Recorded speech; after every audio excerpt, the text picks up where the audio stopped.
Hello students, welcome back to Rank Plus. आज फिर से एक बहुत इंटरेस्टिंग टॉपिक लेके आए हैं। टॉपिक है साइक्लोहेक्सेन के चेयर और बोट कॉन्फर्मेशंस। यहाँ पे एक डायग्राम दिख रहा होगा आपको, राइट? अब चेयर और बोट कॉन्फर्मेशन साइक्लोहेक्सेन के क्या मतलब है, वो इस पे बेस्ड होते हैं। जैसे कि आप देखो, यहाँ पे एक बोट बनी हुई है जिसमें कि दो इस प्रकार से लगे हुए हैं, है ना? और यहाँ पे चेयर में कैसे एक ऊपर है, एक नीचे, और बीच में इस प्रकार का प्लेटफॉर्म है, राइट? तो इन्हीं प्लेटफॉर्म्स के ऊपर कैसे बात करने वाले हो, आप क्या चीज की बात करो, एक एक करके समझाऊंगी। पहले साइक्लोहेक्सेन का स्ट्रक्चर देख लेते हैं।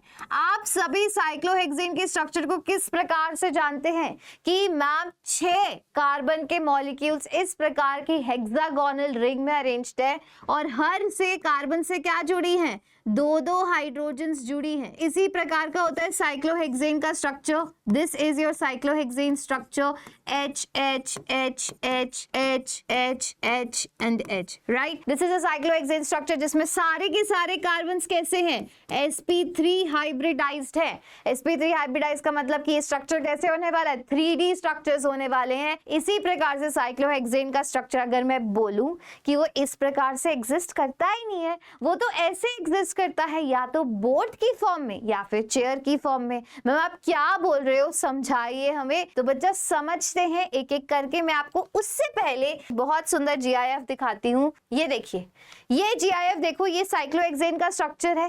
थोड़ा 1-2 मिनट देखना, आपको समझ आएगा कि कैसे साइक्लोहेक्सेन का मैंने सिर्फ देखने का नजरिया बदला, वैसे ही वो मुझे एक चेयर फॉर्म जैसा दिखाई देने लगा। साइक्लोहेक्सेन है, राइट? साइक्लोहेक्सेन को उधर एंगल से पकड़ा तो मुझे वो एक चेयर फॉर्म जैसा दिखाई दिया कि नहीं दिया? क्योंकि ये 3D स्ट्रक्चर है, एक एंगल से देखने पे चेयर फॉर्म जैसा दिखाई देता है। ये चीज समझ आई सभी को? मैंने बहुत बार दिखा दी है। अब आप क्या कर सकते हैं, अब आप इसको बार बार पॉज करके देख सकते हैं अपने हिसाब से। बस ये कि एक नजरिया बदला जैसे ही देखने का, वैसे ही मुझे पता चला कि इसको मैं बहुत तरीकों से देख सकती हूँ जिसमें कुछ चेयर फॉर्म का स्ट्रक्चर नजर आता है। तो मुझे क्या पता चला कि साइक्लोहेक्सेन तो मैम चेयर की कॉन्फर्मेशन में रहता है। अब देखो, यहाँ पे ये साइक्लोहेक्सेन का स्ट्रक्चर जो आपको पता है। अब साइक्लोहेक्सेन का चेयर कॉन्फर्मेशन बनाने के लिए कुछ चीजें ध्यान में रखनी है। जैसे कि ये मेरा साइक्लोहेक्सेन मॉलिक्यूल जिसमें पर्पल डॉट्स है, वो है एक्सियल अप। यहाँ पे 2 तरीके की पोजीशन होंगी, एक होगी एक्सियल पोजीशन, दूसरी होगी इक्वेटोरियल पोजीशन, राइट? एक होगी एक्सियल, दूसरी होगी इक्वेटोरियल।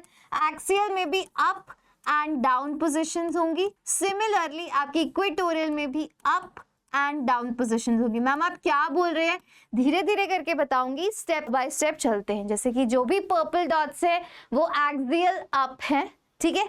मतलब कि कोई ऊपर की तरफ आपका हाइड्रोजन या जो भी मॉलिक्यूल या एटम लगा हुआ है, और एक्सियल डाउन मतलब नीचे की तरफ लगा हुआ है। इक्वेटोरियल अप का मतलब है कि ऐसे टेढ़ा, एक्सियल अप इज स्ट्रेट टेढ़ा, फिर ऐसा स्लांटिंग टेढ़ा भी तो लग सकता है ना एक कार्बन पे। जैसे मेरी रिंग है, इस पे एक तो इस प्रकार से मॉलिक्यूल लग सकता है, कि इस प्रकार से लग सकता है, एक इस प्रकार से भी लग सकता है ना? तो एक slanting up and slanting down. तो स्लांटिंग को बोलते हैं equatorial up, equatorial down position. अब देखते हैं इसको चेयर कॉन्फर्मेशन में कैसे लिखेंगे। तो वेरी इंपॉर्टेंट, चेयर कॉन्फर्मेशन का मतलब है, अब आप इसको एक बार ही देखो, ये होती है चेयर कॉन्फर्मेशन जिसमें 6 कार्बन है, 1 कार्बन, इसको दूसरा कार्बन, तीसरा, चौथा, 5वां, छठा, तो 6 कार्बन्स को इस तरह चेयर की शेप में, जिसमें एक है ऊपर हेडरेस्ट, नीचे है फुटरेस्ट, इस प्रकार से मैंने लगाया। देखो ऊपर जैसे ये हेडरेस्ट है, नीचे वाला फुटरेस्ट, ऐसे इमेजिन करो, आपको दिखेगा, इस इमेज में ये बनता हुआ दिखेगा। अब यहाँ पे जैसे कि मैंने बताया कि आपकी एक्सियल पोजीशंस है और कैसी है, इक्वेटोरियल। तो पहले डायग्राम में जो भी पिंक में लगा हुआ है सारी क्या है, एक्सियल पोजीशंस। कौन सी है बच्चा, एक्सियल पोजीशंस दिखाई दे रही है। इसमें देखो 1 2 3 कैसी है, अप डायरेक्शन में, बाकी की 1 2 3 कैसी है, डाउनवर्ड्स डायरेक्शन में दिखाई दे रही है। तो एक्सियल में भी 3 अप डायरेक्शन में है एंड 3 डाउन डायरेक्शन में, ये दिखाई दे रही है। अब जैसा इसमें ये अप एंड डाउन लगा रखे हैं, आपको उसी प्रकार से लगाने हैं। तो आपको पता चला कि एक कार्बन से अप में लगी हुई है, उसके एकदम बाजू वाले से डाउन, यहाँ पे भी इसके बाजू वाले में डाउन। सिमिलरली यहाँ डाउन है तो इसके नेक्स्ट वाले में अप हो गई, एंड इसके भी नेक्स्ट वाले में अप हो गई। तो ये ऑल्टरनेटिवली एक्सियल बॉन्ड्स लगी हैं, एक में अप फिर डाउन फिर अप फिर डाउन फिर अप फिर डाउन। समझ गए? इस प्रकार से एक्सियल बॉन्ड्स हमने लगा दी। अब इक्वेटोरियल बॉन्ड्स यहाँ पे समझते हैं। अब जिस कार्बन पे मैंने अप में, ये किस में लगाई है, मैंने अप में लगाई थी ना एक्सियल बॉन्ड, तो यहाँ पे इक्वेटोरियल बॉन्ड तो लगेगी ही, एक्सियल के साथ हमेशा इक्वेटोरियल आएगी, बट उसका डायरेक्शन अप होगा कि डाउन। अगर एक का अप हो गया तो यहाँ पे बच्चा इक्वेटोरियल का हो जाएगा डाउन डायरेक्शन। समझ आया? यहाँ पे ये डाउन था, एक्सियल डाउन, एक्सियल यहाँ पे दिखाया था, एक्सियल जो स्ट्रेट, अब यहाँ पे इक्वेटोरियल हो जाएगा आपका अप डायरेक्शन में। समझ आया? अब यहाँ पे एक्सियल था अप, तो इक्वेटोरियल है आपका डाउन डायरेक्शन में। सिमिलरली यहाँ पे एक्सियल था डाउन, तो इक्वेटोरियल हो गया अप डायरेक्शन में। यहाँ पे इस कार्बन पे देखो अप डायरेक्शन में एक्सियल, तो डाउन डायरेक्शन में आपका क्या है, इक्वेटोरियल। सिमिलरली ये डाउन है तो ये अप डायरेक्शन में हो गया। आई होप ये चीजें समझ आई होंगी। आपको किस प्रकार से स्ट्रक्चर बनाना है, बेस्ट मेथड है ये समझने का। यहाँ से आपको सब कुछ समझ में आ जाना चाहिए। साइक्लोहेक्सेन कैसे एग्जिस्ट करता है, चेयर कॉन्फर्मेशन में एग्जिस्ट करता है, जिसमें बॉन्ड्स कैसे बनानी है। अब ये वाला स्ट्रक्चर बनाना आ गया, बीच वाला, बीच की चेयर। फिर उसमें एटम्स कैसे लगाने हैं, अप डाउन, पहले एक्सियल लगा देना अप डाउन करके। फिर जिस कार्बन पे अप एक्सियल लगाया है वहां पे डाउन क्या आएगा, इक्वेटोरियल, बट जहां पे डाउन एक्सियल लगाया हुआ अप इक्वेटोरियल आ जाएगा। इस प्रकार से आपको चेयर कॉन्फर्मेशन बनाना, this is the best method to remember chair conformation कैसे बनाना है। आगे देखो, अब जैसे कि आपको न्यूमैन प्रोजेक्शन कहीं पे दे दिया, न्यूमैन प्रोजेक्शन से किस प्रकार से चेयर कॉन्फर्मेशंस बनाते हैं, यहाँ पे एक बहुत अच्छा तरीका है। ये देखो, ये जो पिंक वाली लाइन है ये सारी क्या है, एक्सियल अप। सिमिलरली जो ऑरेंज हाइड्रोजन है वो है एक्सियल डाउन। अब जो ग्रीन हाइड्रोजन है वो क्या है, इक्वेटोरियल अप, एंड जो ब्लू हाइड्रोजन है वो इक्वेटोरियल डाउन। तो उसी प्रकार से यहाँ पे ये सारी चीजें लगी हुई हैं, आप लगा सकते हैं। आगे चलते हैं साइक्लोहेक्सेन के चेयर कॉन्फर्मेशन में। अब चाहे आपको साइक्लोहेक्सेन में, अभी तक तो हमने क्या किया था कि सारी साइक्लोहेक्सेन से क्या जुड़ी हुई थी, हाइड्रोजन्स, जरूरी तो नहीं है, सब्स्टिट्यूटेड साइक्लोहेक्सेन भी हो सकता है, जैसे कि CH3 लगा दिया। अब चाहे CH3 मैंने आगे लगाया, चाहे उसको बैक साइड में लगाया, वेज लाइन का क्या मतलब है, आगे वाली डायरेक्शन में लगा हुआ है। ठीक है, ये इन तीनों का मतलब क्या होता है, all are the same thing. जैसे कि अब रिंग फ्लिप की बात करते हैं, जो चेयर कॉन्फर्मेशन है ना बच्चा, वो आपका फ्लिप करता है, याद रखना, क्योंकि उनकी एनर्जीज क्या होती है, ऑलमोस्ट सिमिलर। जैसे कि एक साइक्लोहेक्सेन है, जब सारी की सारी इसमें हाइड्रोजन्स लगी हुई है, तो जब ये फ्लिप करती है तो बहुत आसानी से फ्लिप हो जाती है। जैसे कि यहाँ पे देखो, ये वाला आपका चेयर कॉन्फर्मेशन लगा रखा है, यहाँ पे देखो ये वाला पार्ट अभी कौन सा है, अपर डायरेक्शन में है, और ये है आपका फुट डायरेक्शन। सिमिलरली अब यहाँ पे जैसे ही मैंने बनाया, ये मेरा देखो, अब ये मेरा क्या बना गया, हेड रेस्ट, और ये बन गया मेरा फुट रेस्ट। तो इस प्रकार से मैंने फ्लिप किया तो क्या किया, ये यहाँ पे इस डायरेक्शन स्लैंटिंग में था, अब ये इस डायरेक्शन से इस डायरेक्शन स्लैंटिंग में चला गया। सिंपल सी चीज है, अगर ऐसे दिया हुआ है तो उसको ऐसे बना दो, ऐसे बन गया। अब आपको ये मिथाइल ग्रुप का क्या होगा, जब जैसे बच्चा जब ये रिंग फ्लिप होती है ना, चेयर फ्लिप होती है, रिंग फ्लिप, इसमें क्या होता है, जैसे CH3, काउंट करो मेरे साथ, ये CH3 को मैंने नंबर 1 कार्बन दिया, जो जिससे लगा हुआ है उसको सेकंड कार्बन दिया, और इसके बाजू वाले को मैंने दिया थर्ड कार्बन का नाम। ठीक है, अब मुझे क्या करना है, जैसे मैंने रिंग फ्लिप करी तो इस CH3 को 3 कार्बन का चेंज करवा देना है, याद रखना, 1 2 3। अब यहाँ पे देखो, ये मेरा तरीका है फ्लिप कराने का, सही रिंग फ्लिप स्ट्रक्चर बनाने का, ये मेरा तरीका है जो कि हर बार काम करता है। अब देखो, जो भी चीजें जब भी रिंग फ्लिप होती है ना बच्चा, तो यहाँ पे देखना कि जो भी आपका एक्सियल में था, फर्स्ट चीज क्या होती है रिंग फ्लिप में, कि जो भी एक्सियल पोजीशन पे था वो सारा आपका बन जाएगा किसमें, इक्वेटोरियल पोजीशन में कन्वर्ट हो जाएगा। सारी एक्सियल पोजीशंस इक्वेटोरियल पोजीशंस में कन्वर्ट हो जाए। जैसे CH3 देखो यहाँ पे एक्सियल में था, जो भी रेड वाली चीजें हैं यहाँ पे एक्सियल में दिखाई दे रही है, red red red red and red, ये सारी कैसी है, एक्सियल पोजीशन में। अब जब फ्लिप हुई ये सारी रेड डॉट्स कहाँ चली गई, जो भी सारे रेड एटम्स थे वो कहाँ चले गए, इक्वेटोरियल पोजीशन में। तो फ्लिप होते ही क्या हो रहा है, एक्सियल इक्वेटोरियल में बदल रहा है, तो सिमिलरली इक्वेटोरियल आपका एक्सियल में बदल जाएगा, फर्स्ट कंडीशन। सेकंड क्या होगा, अब जो CH3 यहाँ पे कहाँ लगा हुआ था, यहाँ पे लगा हुआ था इसकी एक्सियल पोजीशन पे। अब वो जब इक्वेटोरियल में आएगा तो बच्चा वो कहाँ 3 कार्बन्स मूव करेगा, यहाँ पे था 1 2 3, तो ये थर्ड पे आके यहाँ लग जाता है CH3। समझ आया, तो यहाँ पे अगर CH3 था तो मैंने इसको मूव करा के यहाँ थर्ड पोजीशन पे लगा दिया। This is the correct ring flip structure. ठीक है, समझ आया। रिंग फ्लिप क्यों होती है, क्योंकि बच्चा ये वाली एक दूसरे में क्या होती रहती है, ट्रांसफॉर्म होती रहती है। ठीक है, क्योंकि इनमें ज्यादा एनर्जी का डिफरेंस ये होता है, कभी ये इस प्रकार की होती है, कभी ये इस प्रकार की होती है। मतलब कभी CH3 आपका एक्सियल में है, कभी CH3 आपका इक्वेटोरियल में है। ठीक है, इसी प्रकार से पर ये जो फ्लिप है इसकी भी एनर्जी डिफरेंसेस के बारे में बात करेंगे कि जैसे जैसे मैं CH3 की जगह कोई बल्कि ग्रुप लगा दूंगी तब क्या होगा, है ना। तो अभी तक तो हमने फ्लिप की बात करी, किस प्रकार से रिंग फ्लिप होती है।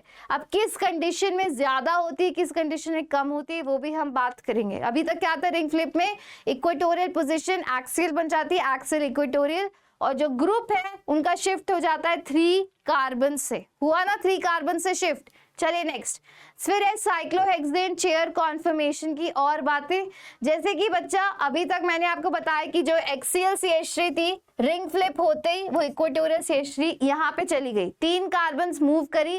बेस्ट तरीका है आइडेंटिफाई करने का 1 2 3, मतलब यहाँ पे आके CH3 इक्वेटोरियल पे लग जाएगा। ठीक है, अब देखो जैसे कि ये वाला है, जैसे कि ये वाला स्ट्रक्चर है, ये वाला तो आपको समझ आ गया। अब जैसे इस प्रकार का स्ट्रक्चर दे रखा है, यहाँ पे CH3 कहाँ पे है, इक्वेटोरियल पोजीशन पे लगी हुई है। अब मैंने जब इसकी रिंग फ्लिप करवाई तब क्या होगा, रिंग फ्लिप करवा के कितना कार्बन मूव करेगा, 3 कार्बन, जैसे कि मैंने बताया था, करेगा कि नहीं, है ना। रिंग फ्लिप करवा के 3 कार्बन मूव करेगा, 1 2 3। ठीक है, बट यहाँ पे देखो, यहाँ पे क्या लगा हुआ है, CH3 आपका यहाँ पे भी किस पोजीशन पे आ गया है, इक्वेटोरियल पोजीशन पे ही आ गया है। ये चीज भी सही है, क्यों, क्योंकि बच्चा यहाँ पे देखो मैंने क्या किया है, यहाँ पे ये स्ट्रक्चर फ्लिप किया ही नहीं मैंने। देखो ये यहाँ पे भी इसी प्रकार से बना हुआ है, इसी प्रकार से बना हुआ है, और यहाँ पे भी इसी प्रकार से बना हुआ है। ठीक है, इस प्रकार से हमने स्ट्रक्चर को फ्लिप किया ही नहीं, इसलिए वो दोनों के दोनों क्या है बच्चा, सही स्ट्रक्चर्स हैं। ठीक है, चलिए नेक्स्ट है wrong ways to draw the chair flip. Wrong ways to draw the chair flip क्या क्या हो सकता है, जैसे कि यहाँ पे CH3 कहाँ लगा रखा है मैंने, एक्सेल पे लगा रखा है। अब जब इसे फ्लिप करके आपने क्या किया, आपने फ्लिप कर दिया, जैसे कि देखो ये इधर स्लैंटिंग में था, अभी आपने इधर की स्लैंटिंग में बना दिया। पर लास्ट क्वेश्चन में क्या था, ये भी इधर की स्लैंटिंग में, ये भी इधर की स्लैंटिंग में, तो ये दोनों केस में इक्वेटोरियल पोजीशन पे, तो ये तो सही है, सही है। दोनों में हमने इसकी पोजीशन चेंज नहीं करी, स्लैंटिंग दोनों की इस तरफ ही है। इसको मैं राइट साइड बोल देती हूँ, राइट साइड ही स्लैंटिंग है चेयर की, और CH3 दोनों में इक्वेटोरियल में लगा हुआ, तो दोनों ही सही कॉन्फर्मेशंस हैं। बट यहाँ पे देखो, यहाँ पे स्लैंटिंग लेफ्ट डायरेक्शन में थी, यहाँ स्लैंटिंग राइट डायरेक्शन में है कि नहीं, इधर स्लैंट हो रहा है, वो उधर स्लैंट हो रहा है ना। अब क्या किया, यहाँ पे भी एक्सियल पे CH3 और यहाँ पे भी एक्सियल पे CH3, तो दिस इज द कन्फर्मेशन। ऐसा हो ही नहीं सकता, गलत है, ऐसा बनाओगे तो गलत आंसर आएगा। सिमिलरली नेक्स्ट देखो, यहाँ पे एक्सियल पे CH3 लगा हुआ है, रिंग फ्लिप करी तो आपने यहीं पे CH3 इक्वेटोरियल पे लगा दे, नहीं, मैंने क्या बोला था, 3 कार्बन मूव करता है वो जब फ्लिप होती है, तो ये फिर से रॉन्ग कॉन्फर्मेशन है। बल्कि ये क्या रिप्रेजेंट करता है, यहाँ पे देखो, axial up has become equatorial down, this is bad because it represent drawing mirror image of the ring flip which is problematic in many cases. ये मिरर इमेज है बच्चा, याद रखना, ये रिंग फ्लिप की क्या है, मिरर इमेज। नेक्स्ट क्या है, ये वाला डायग्राम, यहाँ पे एक्सियल पोजिशन पे CH3 लगा हुआ है, राइट।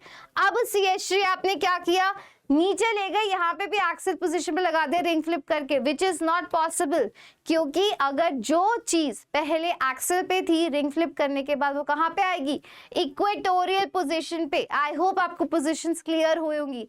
एक्सियल है जो एकदम 90 डिग्रीज इक्वेटोरियल थी, जो कि स्लांटिंग थी, समझ गए? चलिए नेक्स्ट। अब बच्चा हमने सारी पोजीशंस की बात कर ली चेयर की, ठीक है। अब इनकी स्टेबिलिटी ऑर्डर के बारे में बात करते हैं। तो बच्चा जो चेयर कॉन्फर्मेशन है it is very very stable, याद रखना chair conformation very very stable है। फिर क्या होता है, इसको और ट्विस्ट करके मैं ना बोट जैसा कॉन्फर्मेशन बता सकती हूँ। तो यहाँ पे स्टेबिलिटी ऑर्डर है सारे आपके कॉन्फर्मेशंस का, तो मैं यहाँ पे लिख देती हूँ कि बच्चा चेयर कॉन्फर्मेशन मोस्ट स्टेबल है, उसके बाद आती है आपकी बोट कॉन्फर्मेशन और सबसे कम स्टेबल होती है आपकी हाफ चेयर कॉन्फर्मेशन, जो कि आपको यहाँ एनर्जी डायग्राम से पता चल रहा है, ठीक है। और बाकी सारी चीजें यहाँ पे लिखी हुई है, आप यहाँ पे देख सकते हैं कितनी एनर्जी का डिफरेंसेस हैं, क्या क्या चीजें रिक्वायर्ड होती है। बट द मोटा मोटा बात इज कि स्टेबिलिटी ऑर्डर ये होता है, मतलब जो मेरा साइक्लोहेक्सेन है, मैंने देखा था मैम कि वो चेयर की फॉर्म में प्रेजेंट हो सकता है, तो चेयर तो मोस्ट स्टेबल फॉर्म है। बट ऐसा भी तो हो सकता है, चेयर कैसी थी मेरी, चेयर मेरी इस प्रकार थी, इस प्रकार थी मेरी चेयर, थी ना, है ना, एक तो नीचे है और एक ऊपर हेडरेस्ट है। मैंने क्या किया, दूसरे केस में दोनों के दोनों हेडरेस्ट को इस प्रकार से ऊपर ले गई, तो क्या बन गया, मेरा बोट कॉन्फर्मेशन बन गया। तो यहाँ पे तो एक नीचे है एक ऊपर है, पर यहाँ पे क्या किया, दोनों को एक ही जगह पे रख दिया। I hope you understand this thing, ये चीज क्लियर हुई होगी। तो जो चेयर और बोट दोनों कॉन्फर्मेशन में साइक्लोहेक्सेन एग्जिस्ट कर सकता है, बट चेयर में ज्यादा स्टेबल होता है, ठीक है। अब अच्छा, मैं जो इंपॉर्टेंट बात है जिसपे क्वेश्चंस बनते हैं ना, वो ये है कि चेयर कॉन्फर्मेशन में मैं सब्स्टिट्यूएंट्स हटा के देखती हूँ, मतलब कि दूसरे सब्स्टिट्यूएंट्स लगा के देखती हूँ। मैं एक बात बोल देती हूँ कि इक्वेटोरियल पोजीशन पे, याद रखना ये चीज, इक्वेटोरियल पोजीशन पे बल्कि सब्स्टिट्यूएंट्स आर स्टेबल, याद रखना ये चीज। मतलब कि जहां पे भी बड़े सब्स्टिट्यूएंट्स होंगे अगर आपके साइक्लोहेक्सेन में, तो वो कहाँ प्रेफर करेंगे रहना, इक्वेटोरियल पोजीशन पे। अब जैसे कि यहाँ पे CH3 इक्वेटोरियल पोजीशन पे, तो देखो ये 95% है, CH3 बड़ा ग्रुप है ना हाइड्रोजन से, है कि नहीं, एक बल्कि ग्रुप है, वो चाहेगा कि मैं इक्वेटोरियल पोजीशन पे रहूं। अब यहाँ पे वो CH3 एक्सियल पोजीशन पे है, तो ये केवल 5% बनता है। अब ऐसा क्यों है कि मैम एक्सियल पे CH3 स्टेबल क्यों नहीं है, क्योंकि बच्चा यहाँ देखो, ये जो CH3 जैसे ही एक्सियल पे आ जाता है, तो वैसे ये दूसरी जो एक्सियल हाइड्रोजन्स है, ये वाली है कि नहीं, जो दूसरी एक्सियल हाइड्रोजन्स है जो कि C3 और C5 पे लगी हुई है, इससे क्या करता है, ये इंटरेक्शन करता है। इसको क्या बोलती हूँ मैं, इसको मैं बोलती हूँ गॉसियस इंटरेक्शन, ठीक है। गाउचे जो भी इंटरेक्शन आपको बोलना है, ये इंटरेक्शन होता है हाइड्रोजन से या जो भी ग्रुप्स लगे हैं, जिसकी वजह से यहाँ क्या आता है, जिसकी वजह से आता है बच्चा आपका steric hindrance, very very important. तो मैंने अभी तक क्या बताया कि जो भी आपकी साइक्लोहेक्सेन का स्ट्रक्चर है, वहां पे जो भी आपका एटम लगा हुआ है, अगर वो बल्कि है तो वो क्या करेगा, वो चाहेगा कि मैं इक्वेटोरियल पोजीशन पे रहूं, क्योंकि एक्सियल पोजीशन पे यहाँ पे वो हाइड्रोजन से उसका क्या होता है, मतलब हाइड्रोजन या जो भी ग्रुप लगे होंगे उससे स्टेरिक हिंड्रेंस होगा, जिसकी वजह से वो लीस्ट स्टेबल हो जाएगा। Understood this thing? क्या अब आप बोलोगे कि मैम अगर ये थर्ड और फिफ्थ पोजीशन पे, ये जो थर्ड और फिफ्थ पोजीशन की हाइड्रोजन ही तो कर रही है ना, इसके एक्सियल से तंग कर रही है, तो मैम मैंने हाइड्रोजन ही हटा दी थर्ड और फिफ्थ पे। देखो यहाँ पे थर्ड और फिफ्थ पे हाइड्रोजन हटा के मैंने क्या लगा दिया, ऑक्सीजन लगा दिया। अब आप बोलोगे कि मैम अब बताइए कि इसके एक्सियल पोजीशन स्टेबल है, तो मैं बोलूंगी yes now it is stable, yes now it is stable. क्यों? क्योंकि बच्चा यहाँ पे CH3 को स्टेरिक हिंड्रेंस ही नहीं है, तो जैसे ही मॉलिक्यूल बदल दिया मैंने, तो मेरे को रीजन पता होना चाहिए कि एक्सियल क्यों स्टेबल नहीं था, क्योंकि ये वाली हाइड्रोजन से इंटरैक्ट कर रही थी। यहाँ पे स्टेबल है क्योंकि वो हाइड्रोजन ही नहीं है, तो यहाँ पे एक्सियल भी स्टेबल है। समझ गए? तो एक्सियल और दूसरा इक्वेटोरियल दोनों आपस में क्या करते रहेंगे, फ्लिप खेलते रहेंगे। जैसे कि यहाँ पे ज्यादा फ्लिप नहीं हो रहे थे क्योंकि ये ज्यादा स्टेबल था, तो ये 95% बनता था और ये केवल 5% बनता था। यहाँ पे मोस्ट प्रोबेबली 50-50% दोनों बनेंगे। ठीक है, चलो अब मैंने सब्स्टिट्यूएंट का क्या किया, अब देखो यहाँ पे एक बहुत, जैसे कि यहाँ पे ना दो सब्स्टिट्यूएंट आपके लगे हुए एक्सियल पोजीशन पे, है ना, यहाँ पे लगे हुए दोनों सब्स्टिट्यूएंट आपके इक्वेटोरियल पोजीशन में दिखाई दे रहे। CH3 इक्वेटोरियल, यहाँ पे एक्सियल ऊपर नीचे एक्सियल, तो ये इसकी एनर्जी देखो कितनी ज्यादा है, ज्यादा एनर्जी मतलब अनस्टेबल, और ये क्या है 0 किलो कैलोरी मतलब कि मोस्ट स्टेबल कॉन्फर्मेशन। समझ गए? मोस्ट स्टेबल कॉन्फर्मेशन कब है? जब दोनों मिथाइल ग्रुप्स इक्वेटोरियल पोजीशन पे लगे हुए हैं। सिमिलरली यहाँ पे देखो, एक्सियल पे एक CH3 है, यहाँ पे इक्वेटोरियल पे दूसरी CH3 है, यहाँ पे भी एक्सियल पे एक CH3, इक्वेटोरियल पे एक CH3। यहाँ पे देखो अगेन नोटिस करो, दोनों की सेम एनर्जी है, मतलब ये दोनों क्या है, दोनों ही इक्वली अनस्टेबल है, दोनों की सेम एनर्जी, क्योंकि एक एक्सियल पे दोनों पे एक CH3, दोनों पे एक इक्वेटोरियल पे CH3 है। ठीक है, तो इसमें चेयर फ्लिप होगा और दोनों में होगा, क्यों? क्योंकि दोनों ही अनस्टेबल है, पर होता रहेगा इनमें। ठीक है, अब नेक्स्ट आपके पास बहुत सारी वैल्यूज दे रखी है यहाँ पे देखो, जैसे कि फॉर एग्जाम्पल जब दोनों की दोनों CH3 एक्सियल पोजीशन पे लगी हुई है तो इसकी कितनी ज्यादा एनर्जी है, दोनों की दोनों CH3 एक्सियल पे है तो ये अनस्टेबल है। अब यहाँ पे देखो आपको ये सारी कंपैरिजन दिख रहा है सारी CH3s का, जैसे कि यहाँ पे एक CH3 एक्सियल पे एक इक्वेटोरियल पे, तो दिस इज द एनर्जी। यहाँ पे दोनों इक्वेटोरियल पे है तो 0 किलो कैलोरी। यहाँ पे देखो एक क्लोरीन एक्सियल पे है एक इक्वेटोरियल पे, तो यहाँ पे कुछ 0.4 कैलोरीज। यहाँ पे ये इक्वेटोरियल ये एक्सियल पे तो 1.7। यहाँ पे देखो ये एक्सियल पे है, ये एक्सियल पे, इसकी तो बहुत ज्यादा एनर्जी 5.8। तो जितनी ज्यादा एनर्जी यहाँ लिख रही हूँ, मोर एनर्जी, जितनी ज्यादा एनर्जी है आपके कंपाउंड की which is equal to less stable होगी उसकी, ये चीज याद रखनी है, उतनी ही कम स्टेबिलिटी होगी। समझ आई? डायग्राम बहुत इंपॉर्टेंट है। इसकी 0 किलो कैलोरी मतलब this is the most stable compound, दोनों की दोनों इक्वेटोरियल पे लगे हुए हैं। अब इसमें भी कुछ एक्सेप्शंस आते हैं बच्चा, ये जरूरी नहीं है। एक एक्सेप्शंस बताती हूं मैं कि जिसमें एक्सियल पोजीशन पे बड़े कंपाउंड्स लगे हुए स्टेबल है, जैसे कि ये देखो यहाँ पे इक्वेटोरियल पे जब मैंने क्या लगा दिया 1,2 डाई टर्शरी ब्यूटाइल साइक्लोहेक्सेन, दोनों को मैंने इक्वेटोरियल पे लगा दिया। अब आपको दिख रहा है जैसे दोनों के दोनों 1,2 वाले मेरे इक्वेटोरियल पे आगे तो दोनों क्या करेंगे, बम्प इनटू ईच अदर करेंगे, है ना। तो ये स्टेबल कैसे रह पाएंगे, इनमें तो बहुत स्टेरिक हिंड्रेंस है, बड़े बड़े ग्रुप दोनों ही इक्वेटोरियल पे लगा दिए, so they will bump into each other, not stable.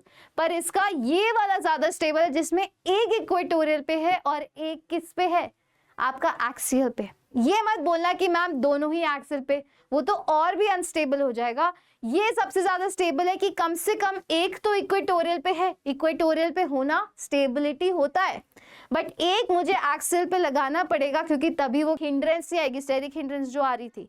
तो एक ये बहुत इंपॉर्टेंट और बहुत सुंदर एग्जाम्पल है। दूसरा एक बहुत अच्छा एग्जाम्पल बताती हूँ जो कि ये है, ये वाला NH2OH लगा हुआ है। यहाँ पे क्या किया, NH2 मेरा फर्स्ट नंबर कार्बन पे लगा हुआ है और ये थर्ड पे OH लगा हुआ है। ठीक है, दोनों मैंने इक्वेटोरियल पे लगा दिए, पर मैंने क्या किया नेक्स्ट केस पे दोनों के दोनों फर्स्ट एंड थर्ड कार्बन पे मैंने एक्सियल पे लगा दिए।